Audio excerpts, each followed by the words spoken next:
کائنات کو بتا کے اشارہ کر کے کہا. کسی نے پوچھا تھا کہ یا رسول اللہ صراط مستقیم کیا ہے؟ تو کہا ھذا صراط مستقیم. یہ علی کو بتا دیا صراط. اب اور کیا چاہیے؟ تم نقش قدم علی کو اپنے رہبر بنا دیتے، اپنا رہنما بنا دیتے تو تا حد قیامت صراط مستقیم پر قائم اور باقی رہتے. تم نے نقش پائے علی کو چھوڑ دیا، اپنا راستہ الگ کر دیا. اب تم قیامت تک بھٹکتے رہو گے. جس آئے مبارکہ کی تلاوت میں نے کی تھی اسی کے مفہوم سے مربوط کر کے میں ذہن تمام کروں کہ اے ایمان والو، اللہ سے ڈرو، تقوی اختیار کرو اور صادقین سچوں کے ساتھ ہو جاؤ. تو اب یہاں پر میں صرف اشارہ کرنے کی گنجائش ہے میرے پاس. یا ایھا الذین آمنوا، ایمان کی تفسیر کا موقع نہیں ہے، تقوی کی وضاحت کی گنجائش نہیں ہے. خوف خدا نہ. دیکھیے انسان سے اسی وقت گناہ سرزد ہوتا ہے جب اس کے دل میں خوف خدا نہ ہو. اگر خوف خدا ہو، اسے یہ عقیدہ ہو کوئی دیکھ رہا ہو نہ دیکھ رہا ہو میرا خدا دیکھ رہا ہے، تو پھر کوئی غلط اقدام اس سے نہیں ہو سکتا. تو یہ بہرحال خوف خدا کی شرح ہے. لیکن یہ کہ تقوی اختیار کرو، صادقین. اب یہ صادقین کون ہیں؟ تو یہ صادقین بھی وہی ہیں جو راسخون فی العلم کے حامل ہیں. یہ وہی صادقین ہیں جن کو اللہ نے ومن عنده علم الکتاب کہا. جن کے لیے یہ وہی سچے ہیں کہ جن کی جانب شائبہ کذب بھی نہیں کیا جا سکتا، یعنی کہ ان کی طرف اشارہ بھی نہیں کر سکتے آپ جھوٹ کا، کذب کا، کاذب ہونے کا. یہ وہ ہے، یہ ایسے سچے ہیں. میں صرف اشارہ کر رہا ہوں کیونکہ اس مجلس اثار ثواب میں کچھ دو مومنات بھی شامل ہیں اور مولوی نقیری صاحب کے لیے بھی ہے، ان کے عطیہ کے لیے، ان کے بہن کے لیے، ان کے دختر کے لیے. تو یہ اشارہ کر کے میں مربوط احمد تمام کروں کہ ایسے سچے ہیں جن کی سچائی کو 1400 برس ہو گئے مسلمان تسلیم نہیں کرتا. مباہلے میں عیسائیوں نے مان لیا. یہ کس معیار کے سچے ہیں؟ ان کو سمجھ میں آ گیا ان کی زبان ہل جائے تو دنیا ہل جائے گی. یہ سچے وہ ہیں. ان سچوں میں ایک صدیقہ، ایک طاہرہ، ایک ایسی سچی بیوی بھی ہے جو یہ رات میں بچوں سے کہے کہ صبح خیاط تمہارے لیے کپڑے لائے گا تو صبح رضوان کو آ کر زبان فاطمہ کی عزت کے لیے کہنا پڑے گا کہ میں خیاط آیا ہوں. یہ ایسے سچے ہیں. اسی لیے ان سے رابطہ رکھنے کے لیے ان سے مربوط ہونے کونوا مع الصادقین، صادقین کے ساتھ ہو جاؤ. اب جب سچوں کے ساتھ ہو جاؤ گے تو ہر چیز سچائی کے آئینے میں نظر آئے گی، ہر بات صداقت کے آئینے میں نظر آئے گی. تو ان کے ساتھ ہونے کا جو فضل ہے، جو کرم ہے ہم پر، یہی ہے کہ جب ہم ان کے ساتھ ہو گئے تو انہوں نے ہم پر وہ کرم کیا کہ ہمارے درمیان سے گزر جانے والے کچھ گزر گئے ہیں، ہم بھی گئے، آتے ہیں، کل نہ رہتے، جب جائیں گے تو ختم نہیں ہوں گے بلکہ مرنے کے بعد بھی زندگی ہے، حیات ہے. یہ سچوں کے ساتھ ہو جانے کا صلہ ملتا ہے. یہ سچوں کے ساتھ ہو جانے کا ہمیں صلہ ملتا ہے، ان کا کرم ہے کہ ہم ان کے ساتھ ہو جائے. اسی لیے ہماری زندگی میں انہی کے گھرانے کی خوشی کی اہمیت ہے، انہی کے گھرانے کے غم کی اہمیت ہے. ہمارے گھروں میں سانحے ہو جائیں تو ہم انہی کو یاد کرتے ہیں، انہی کو آواز دیتے ہیں، انہی کو پکارتے ہیں. مومنات گزر جائیں تو شہزادی کونین و جناب زینب کا ذکر ہوتا ہے،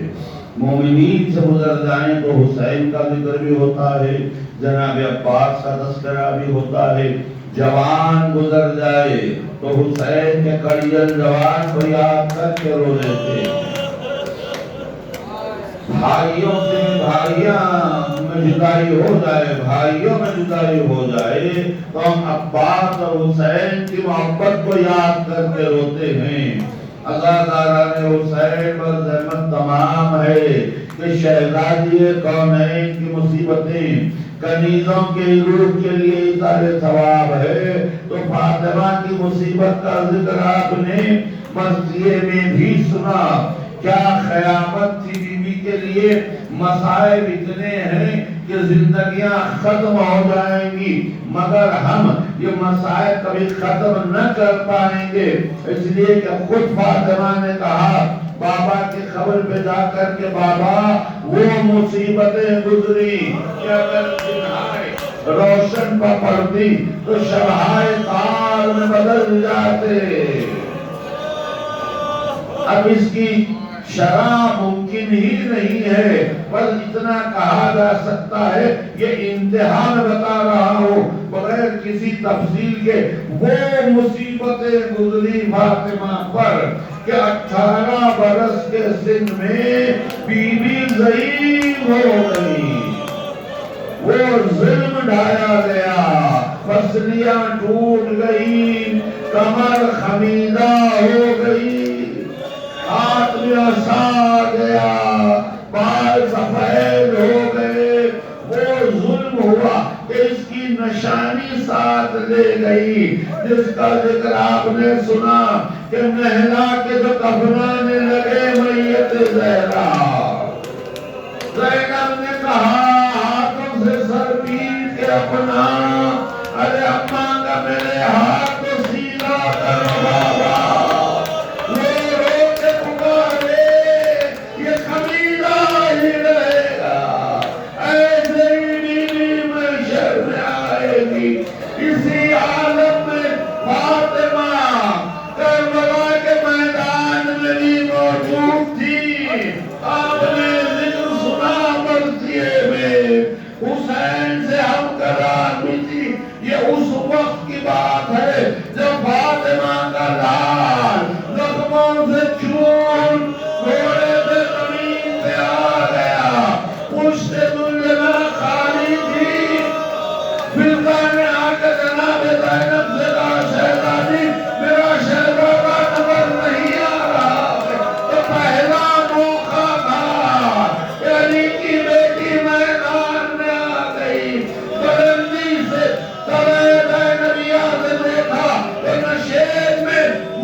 ربنا تقبل منا انك انت السميع العليم۔ پروردگار واسطہ پنجتن پاک کا چار معصومین شہدائے کربلا باب الحوائج کا واسطہ ہماری سزا کو ان آنسوں کو قبول فرما، اس کے وسیلے سے ہماری عبادات اعمال ہماری تلاوتوں کو قبول فرما، اس کے ثواب سے مرحومین کی روح کو صاف فرما اور ہمیں بھی اس سے مصاف فرما۔ دعا کے لیے معروضہ جو مسلسل میں عرض کر رہا ہوں، جملہ مومنین اور مومنات جو گھروں میں دواخانوں میں زیر علاج ہیں، جن کی علاجت کا سلسلہ جاری ہے، ان سب کے لیے بطور خاص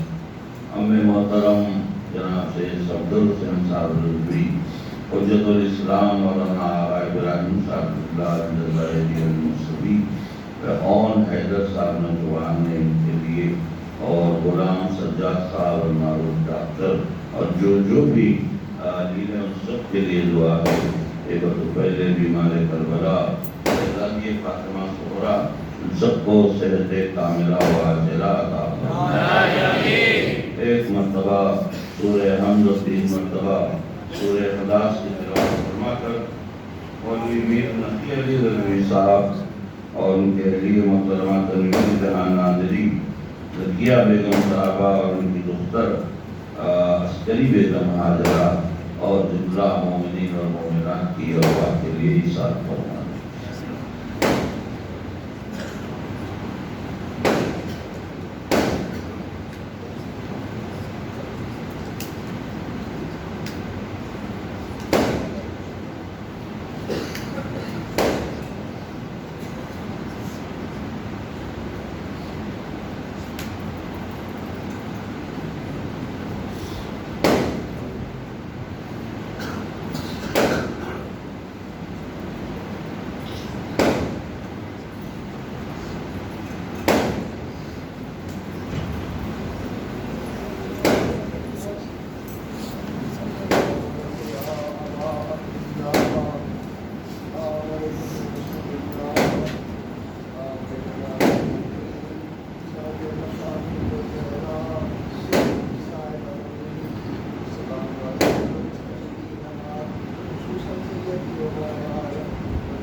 Thank you.